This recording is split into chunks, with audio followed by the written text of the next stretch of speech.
Hallo, guten Tag, wie geht's? Hello, welcome everyone. In this video, we'll be looking into the topic of A1, which is personal pronomen. इसका मतलब है English के अंदर personal pronouns. अगर हम sentence structure की बात करें, इंग्लिश में जो हमारे पास सेंटेंस स्ट्रक्चर होता है that is subject plus verb plus object. All right. और बेसिक स्ट्रक्चर ऑफ जर्मन जो होता है वो भी यही है. जर्मन का भी बेसिक स्ट्रक्चर, सेंटेंस स्ट्रक्चर जो है वो भी यही है. अगेन हमारे पास कुछ चेंजिंग्स होती हैं जब दूसरे किस्म के वर्ब्स आते हैं, लेकिन जब मैं बोलूँ बेसिक वर्ब, एक बेसिक सेंटेंस है मेरे पास एक, ठीक है, हम बिल्कुल कॉम्प्लिकेट नहीं कर रहे, बेसिक सेंटेंस है हमारे पास, तो उसका स्ट्रक्चर भी यही होता है. सो इन द सीरीज़ हम बात करेंगे पहले कि सब्जेक्ट कौन से होते हैं जर्मन के अंदर, वर्ब कौन से होते हैं, what are the types of verb and the objects. Let's start with subject. ठीक है, अगर मैं बोलूँ आई को जर्मन के अंदर हम बोलते हैं इश. ओके, इश. उसके बाद है हमारे पास आई, दू, सॉरी, यू, इनफॉर्मल में. अब यू नीड टू अंडरस्टैंड कि जर्मन के अंदर हमारे पास एक लैंग्वेज होती है, एक होती है हमारे पास informal language and other is the formal language. ठीक है, आई का मतलब है इश, यू जो इनफॉर्मल है हम उसे बोलते हैं दू.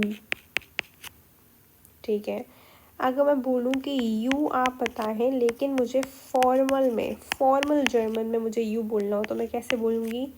I'll call it Z. Ish, do, Z. Okay. Next.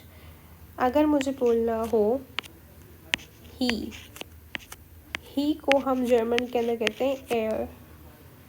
She को हम जर्मन के अंदर अगेन कहते हैं सी. इट को हम जर्मन के अंदर कहते हैं एस. Excuse me. तो क्या है मेरे पास? ही, शी, इट. ठीक है, नेक्स्ट मेरे पास है अगर मुझे लिखना हो वी, तो वी को हम कहते हैं वियर. ओके, अगर मुझे लिखना हो दे को हम कहते हैं जी. ठीक है, अगर मुझे लिखना हो यू ऑल, आप सब लोग, वो भी इनफॉर्मल के अंदर, तो आई कॉल इट ईयर. ठीक है, और अगर मुझे लिखना हो यू ऑल, वो भी फॉर्मल जर्मन के अंदर,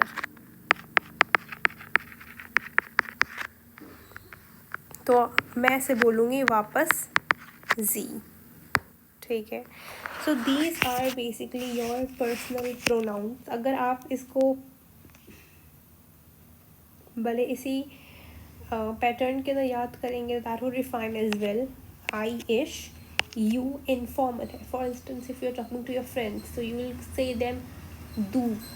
ठीक है, लेकिन अगर आप वहीं आप you want to say to your boss और you want to say it to your teacher, so you will call Z.